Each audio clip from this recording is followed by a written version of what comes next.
So, all right. Just getting started here. Let's go through how you ended up at this place, how you ended up in front of the camera with me today, Okay. and anything else you want to tell us Yeah, about sure. your journey. So my name is Tim Mills. My spiritual name is Simran Randeep Singh. And I've been a relatively newcomer to Kundalini Yoga. I've been doing Kundalini Yoga probably about 7 years now, on and off. But I've been a lifelong person who's done yoga, but usually yoga, the kind of like when you go to a gym type of yoga, the vinyasa, the flow type of yoga, just to kind of keep myself in shape, keep myself flexible, those type of things. So probably about 5 years ago, there's an event that happened to me, Gary, and I know I've talked about this before with you. I'm a deep runner. I like to run long distances, more so in my younger days than I do now. However, about 5 years ago, one of my friends who gave me some beautiful music, a lot of Kundalini music, a lot of chants, a lot of deep meditative type music, and most of it was from Kundalini yoga artists, which in the Kundalini tradition, singing and chanting is core to how we live our yogic life. So about 5 years ago, someone gave me this music, and I loved to run with it. One time I was preparing for a really long race. I was trying to do 30 miles, and I just couldn't get over maybe 15, 20 miles this in my training. So I've been listening to this music, and one time I went out a long run, and no kidding, I went into a trance from I believe it was the music. And I woke up about maybe 30 minutes later, probably about a mile and a half later. I kind of came out of it. And now I thought that was kind of a cool experience, but I kind of wanted to know what actually happened to me. And I'm a very big lover of Kundalini music now. So that's where I came to the ashram. Someone told me about the ashram here in Millis, the Guru Ramdas ashram. And I came over and talked to the director at the time. And I said, I told her what happened to me. And without batting an eyelash, she said, yeah, Tim, glad you came over. You're always more than welcome. So what happened to you was the Shabad Guru from the sound kind of captured your heart. So I was kind of taken aback because the way she addressed it was, kind of matter of fact, like, yeah, this happens to a lot of us, so we know how it goes. So that deeply interested me to kind of take up Kundalini yoga here at the Guru Ramdas ashram. Then when I get into it, I became a real proponent, an active participant in Kundalini yoga, and I began my teacher training, level 1 teacher training here at the ashram probably about 3 years ago. I think it was the 2019 class. And during that time, I also have had maybe 2 or 3 more of those, what we call those Kundalini awakening, or kind of like raising your Kundalini. Whatever they call it, it makes a deep impression upon me. So ever since then, I've been an active member here at the ashram, and I'm also a teacher here at the ashram. And I try to evangelize my Kundalini yoga experience, because for me, it's a unique story. Me and me kind of an older gentleman, and you don't see too many women in yoga as a general practice, and probably even less older men who go pursue to become teachers in Kundalini yoga. So ever since then, I've been working here at the ashram doing mostly volunteer work, what we call sevadas. I try to help them with the technology. I teach classes here. And then I just generally help any way I possibly can. So it's kind of a unique story, but it's a story that has changed my life, changed my insight on the importance of Kundalini yoga, and also what's kind of going on within yourself that you would be captured to be captured in that enthrall of the moment. And what are those subtle bodies, those subtle energies that are working through our life every single day? So that's in a nutshell. That's my story, how I ended up here. That's awesome. Yeah. What changed for you that day? What changed for me today? Obviously, the event itself kind of put me into a deep meditation of what is life all about? And then this is going to sound like a crazy take, but it was the take that had it on me. In my life, especially in my adult life, I've been very successful, actually. I've been in corporate America. I was in the military for 27 years, and retired colonel, United States Air Force, and worked as a consultant, and then also have worked, in corporate America. So it gave me pause, Gary, to tell you the truth. It gave me pause of what is this life all about, and how is something as simple as listening to music while you're running, and not knowing anything about the lineage itself, and then something grabs you and then and starts talking to your heart and says, this is maybe a way that you should think about leading your life. So that changed me at that moment. It gave me, to be honest with you, a more direction, a little bit more focus on let's think about other people versus yourself. And that's why I'm a big proponent of volunteer. So everything I do here is all volunteer work. And I try to help out folks as much as I can. Now, since that time, I not only teach here, I teach at a couple of universities. I teach yoga at those two universities as well. And I kind of notice when I'm working with the younger generation that they're seeking this kind of guidance or this kind of insight into how they can change their own life. So maybe live a better life, or a more focused on the team, or what we would call the Sangha. Focus on what are the true treasures, the talents, the skills that we have, that not only we use to enrich ourselves, but how can we use those beautiful gifts that we've been given to help other folks, right? Because there's always someone out there. So that type of experience gave me that kind of lifestyle, that kind of focus. And when I teach, even Kundalini Yoga, when I teach Kundalini Yoga, I try to come forward with the heart center. Try to be more heart-centered.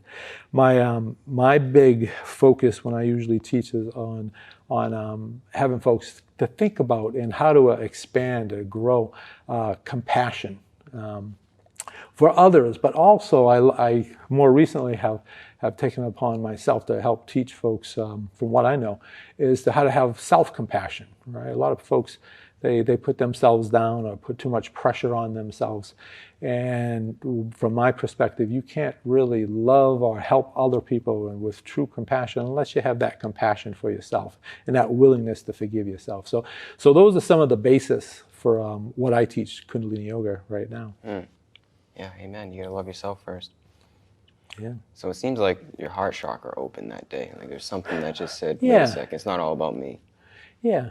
I would say at the time I didn't know anything about chakras. Mm-hmm. I mean, I read about it. I didn't know anything about chakras, those energy centers. But let me describe the event a little bit more. It was, it was somewhat of a trance where a lot of things I can't remember, but I was still conscious. I wasn't unconscious. And then to your point, Gary, there was a sense of well-being, right? And then also a clear, very clear voice. No one was talking to me, but I heard this voice in my head that said, pretty much help others, focus on others, not yourself.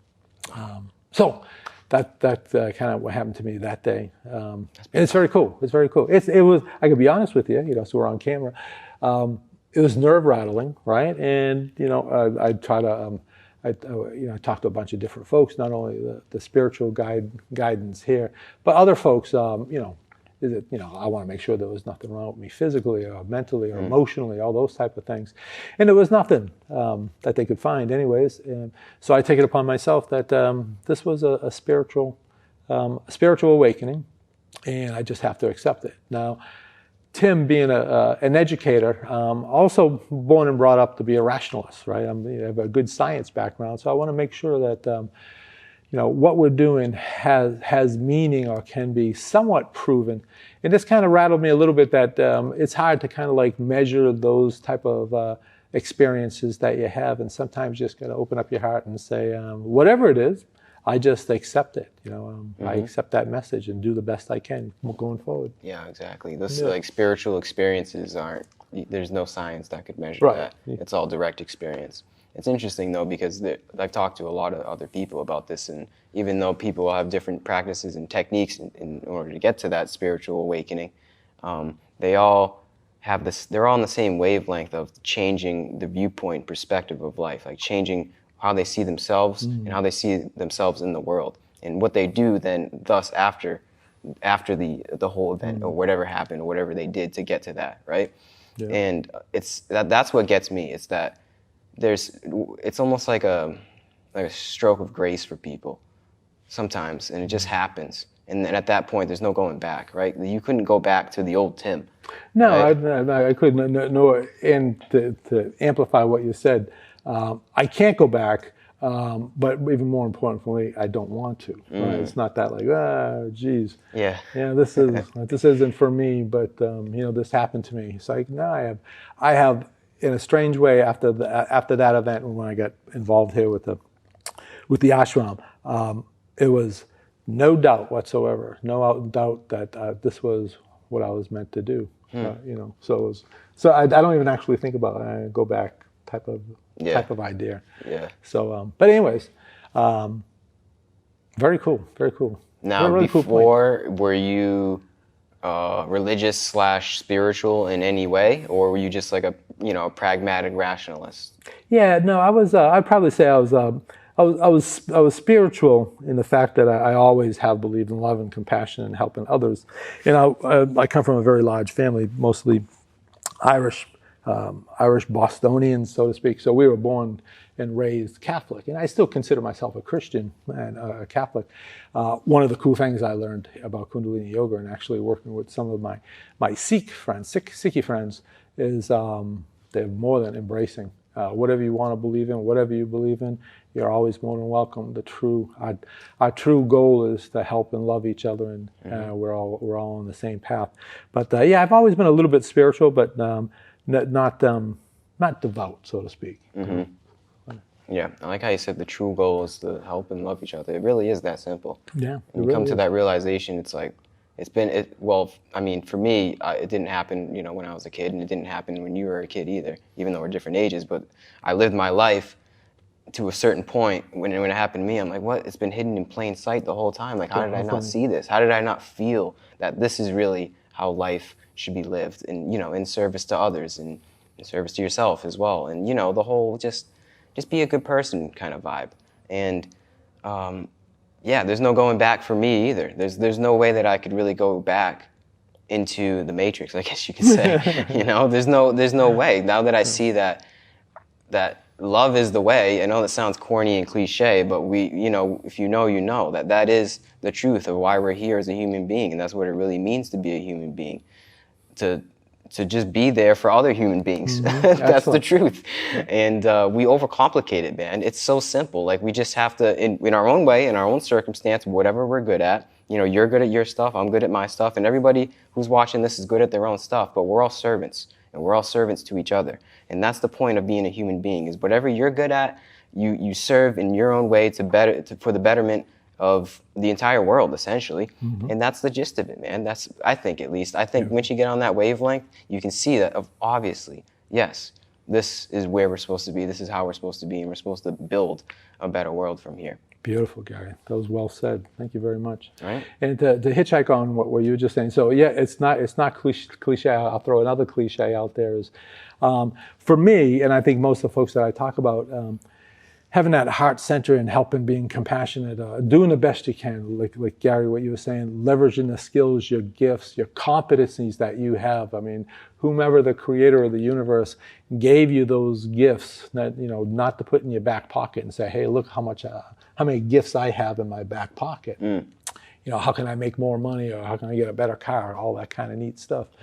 But what's cliche is after I became more open, more helping others, more compassionate, teaching compassion, and then just doing volunteer work. And no, it sounds cliche. First of all, it's not arduous, and second, it is very true. At least from my perspective, I get a lot more out of it than other folks. So for me, it's how I live that spirituality, that brand new gift that the Creator gave to me. And it's just like, if I can help someone, then that's a great day, and that's how I look at it. It's a win-win for win-win, you know, for yourself and whoever you're helping. Perfect. Right? Perfect. I love it. That's the gist, because our world, we're brought up right on happiness is in the material, it's in the car, it's in the money, it's in the great vacations. This doesn't mean you can't have that stuff, obviously, but that's not the end point. That's not where you're going to find happiness. That's not where you're going to find peace, right? And I think that's what yoga is all about. I think it's about finding happiness. To really put it simply, obviously, it's a lot more complicated than that, but putting it very simply, it's being able to find happiness as a human being. And that's how we find it, essentially, is that we help others, because we all know how good it feels to help others, right? To give, to truly give, and without asking for anything in return, and to truly give. For me, at least, that feels really good. And I can't always do it. I'm not like the greatest charitable. I'm not the greatest. What's the word when somebody donates a lot?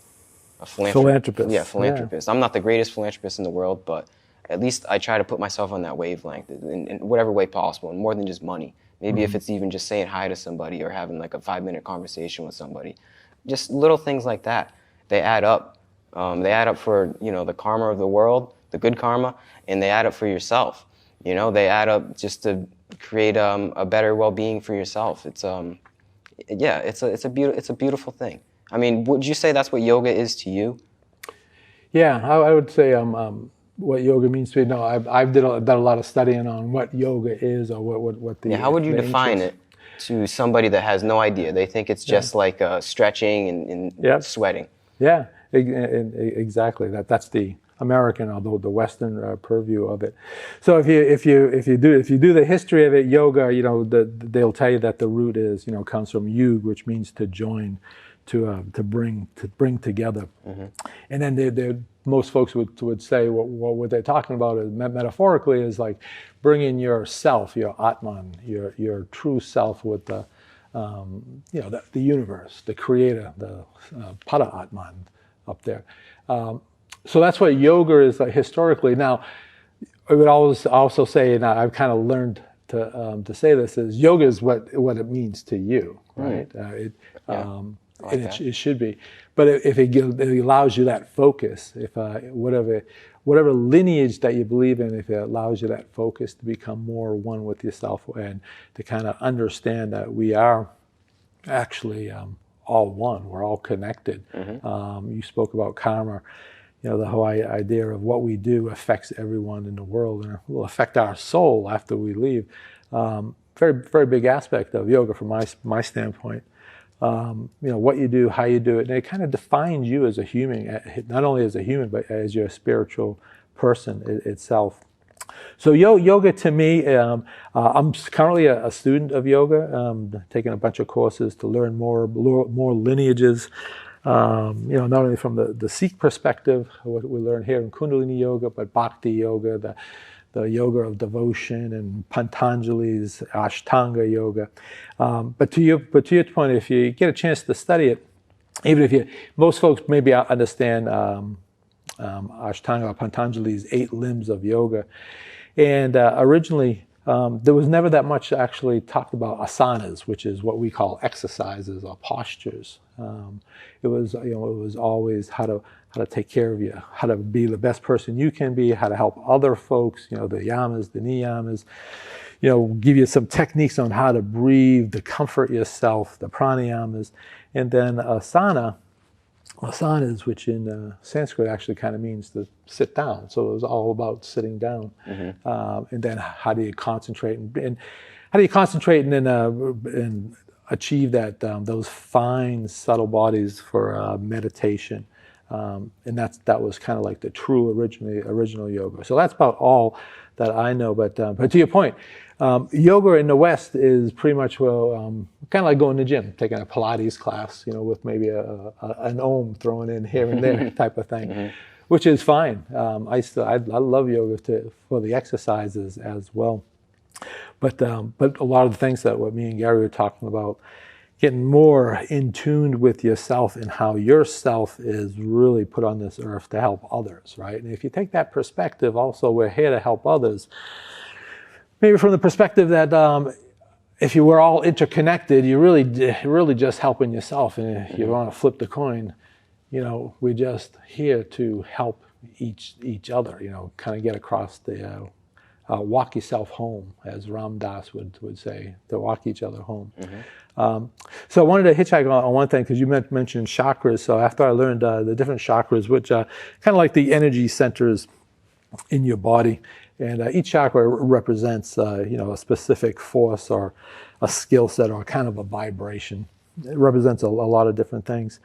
So when I teach, I try to teach, at least go through every single one of the chakras with my students.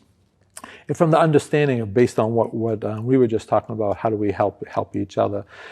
So I always try to end like, I wish everyone peace.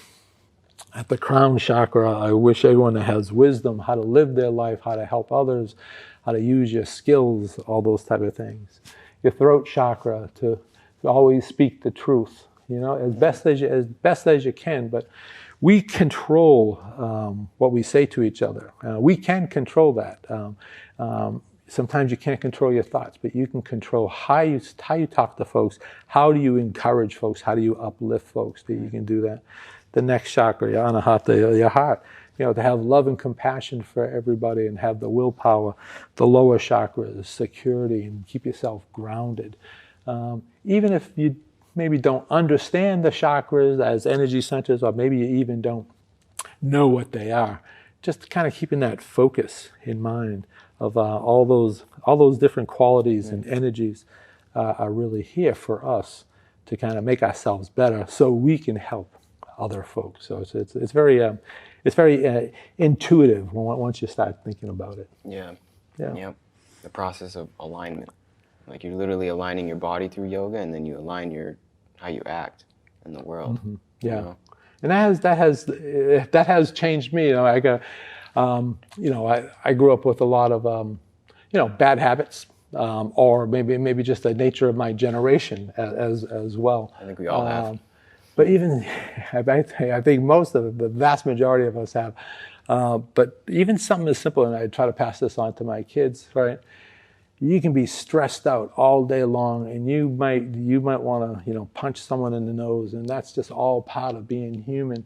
But even if it's just something simple as today, I can control what I say and how I say it. Just as something as simple as that.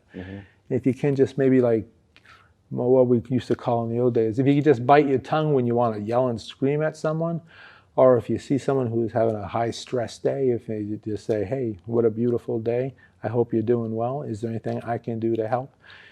You don't know the impact that has on folks, especially folks who might be suffering, or folks that might have trauma or actually need that piece of love. And you were there to, it's a small piece, but you gave them kind of that piece of love, which is beautiful. Yeah, it's how we respond, and how we act. Yeah, that's where all the things that we do in the yoga class really comes to light, is in the real world. We do all this practice in class so that we know how to respond consciously when we have these situations that we don't quite expect. It makes it easier to deal with the unexpected events of life, and then deal with it in a, I guess, sattvic way, where you can not create bad karma for others and yourself. Right. And that's how we create the better world. And it's hard. It's like anything. It's hard, but you can control it, or you can cultivate over time to be better. Yeah. And I think that's more of a goal that we should give folks, right? It's not like one day you wake up and you say, hey, I'm a yogi, so now I'm never going to do anything bad again, right? And that's fine, because that's part of being human. But if you can do that constant striving, right? Even if telling yourself, it wasn't all that hot today, I screamed and yelled at X, Y, Z. Tomorrow I won't do that, right? Or maybe today I'll meditate on how I can be a better person. Maybe meditate on how I can love myself a little bit more. Maybe meditate on what's a simple thing that I can do today just to help one person, right? Even if it's just to stare in their eyes, and then with a smile, and that's a huge piece of communication that you're giving to people. Yeah, seriously. So, yeah. You have no idea. I like what you said too, because Rome wasn't built in a day. Yeah.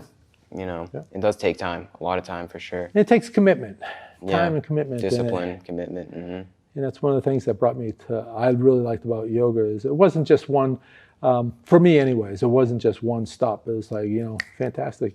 Now you're officially a yogi. Go out and you're all done. Here's your graduation papers for being a yogi. It's a lifelong commitment. And maybe multiple lifelong. Yeah. Well, there you go. So make sure you kind of hoard all those commas in this life, so you can spend them in the next life. That's beautiful. Yeah. I like that. That's what they say. Who knows? I mean, it gives me a sense of purpose. Good. Very good. Purpose in more than just accumulating wealth or status. Like a purpose of like, almost like this life is a video game. I'm trying to upgrade my character. I love that. But it's not like upgrading in like a superficial way. It's like becoming better, almost becoming like the next level, the next, the Superman, the Mega Man. Yeah. In traditional yoga, they'll teach you about attachments, right? And maybe one of our goals is to kind of separate ourselves from all those attachments. And a lot here in the Western world, kind of to your point, the attachments are: if I make more money, I'm a better person, or if I have a better car, I'm better than everyone else, or if I have more food, all those type of things. So it's always that constantly get, and you can't put it all in your back pocket, right? Obviously, we have to live, and that's one of the beautiful things about Kundalini yoga and Sikhism is they believe what they call the householder, right? We're not yogis that go and sit in the forest and contemplate, which is cool if you have time to do that. This is yoga for people who have a regular life, who might be parents, have lovers, etc. But living your life, you can still incorporate a lot of these yogic wisdoms and yogic traditions. Mm-hmm. So worth doing. So the goal is, to my point, was to do away with if you can't do away with those attachments. I know in my life, I can speak for myself, when I was constantly seeking, whatever, a better job, more money, a better car, whatever what was kind of grabbing you and pulling you in, you were never satisfied. Mm-hmm. You were never satisfied, Mm-hmm. And I think that's, let's see if I can quote one of my most favorite philosophers of all time, Bruce Springsteen, right? I think he said, poor man want to be rich, rich man want to be king, and a king ain't satisfied till he has everything. Wow. Yeah, that's actually a Bruce Springsteen lyric. I gotta listen to that. Look it up. That's good, though. That's how I remember that. And that's true, because otherwise you're spending your whole life getting better, right? Mm-hmm. If I only had that $250,000 car, then people would love me, right? And then you get that $250,000 car, and all of a sudden, boy, if I only had that $300,000 car, they would love me more. Mm-hmm. And that's not what it's all about. Yep. It's an endless pit, an endless void of wants and desires. Yeah. But we are householders, right, for the most part, and that's a term that's used for people who must live in this world, right? We have to work with our hands, our minds, to raise children, to have relationships. But that's all part of the life we're in, and that's the life, and we can still have that connection and that love and compassion for other folks, regardless of how we're living our life or how we choose to live our lives. We can, I firmly believe, we can control that or strive to control that. Mm-hmm. And for me, it would make you a better person. It has made me a better person, at least from a perspective of me personally being more satisfied for the way I'm living my life, and it makes me more satisfied when I have an opportunity to help someone in however way I possibly can. Mm. Yeah. So I know that was a long way to say that's what yoga is to me. But I do love the asanas as well, because it keeps my back in shape. I still jog. That's just secondary though, right? Yeah, it's secondary. But I know in Kundalini yoga, we have that. We have the integrated approach, right? So it's your body, it's your mind, it's your breathing, it's your mental awareness. The yoga of awareness is what it's called. So that's one of the things I really love about the practices we do here. We call them kriyas, K-R-I-Y-A. The kriyas that we do here is they're always balanced, right? So you want to obviously you want to do some exercises to kind of get that beautiful life force, pranic energy in your body, the oxygen going and your blood going, and that's fantastic. But we also always have some kind of form of meditation, right? The whole idea of meditating on why we're doing things, maybe focusing on a certain aspect of quality that we want to be able to conquer or to try to achieve. So when you integrate all those things, it makes for a better experience and something that will last with you longer, I think. That's my perspective. And there's less suffering, right, essentially? Yeah. So it's all about. Hopefully. So we don't know, and that's kind of what I think that's maybe what kind of keeps our life exciting, right? Because we don't know what tomorrow is. We don't know what the next moment is, right? And if you talk to the scientists or whatever, they'll tell you there's only this moment. Everything else is in your mind. And if you talk to other scientists, they'll try to convince you too that even this moment is really just a hologram as well. So my point is, you really don't know. So let's try to be the best we can in this moment, in this time, this existence, this time right now is the time for you to act. And if you think about that all day, you're not going to do it every moment, but it'll give you a perspective. It'll give you that basis. Yeah. It'll give you the conscious perspective. Beautiful. That's the name of the podcast. Oh, conscious perspective? Okay, throw it there. It'll give you that conscious perspective. I love it. Oh, that's that funny. Conscious perspective. Yeah, I think we could probably wrap it up at that, honestly. Okay, very That's cool. Great. I appreciate your time, appreciate your wisdom, and I appreciate anybody that watched and listened this long. This was an amazing talk. Other than that, do you have any last words? Yeah, I'm going to just go with a blessing that I always use. I try to pass on to others. So we always rub our hands in Kundalini Yoga and then just say, put our hands together and may everyone have peace. May everyone have wisdom. May everyone speak the truth. May everyone have love and compassion in their heart. Have the willpower, prosperity, and security to be the human being that we're meant to be. And in our tradition, we always end with a Satnam. So Satnam to my dear Sangha, to these beautiful folks, these beautiful souls who joined us today. And with all love, I send to you Satnam. Satnam. Satnam. Satnam.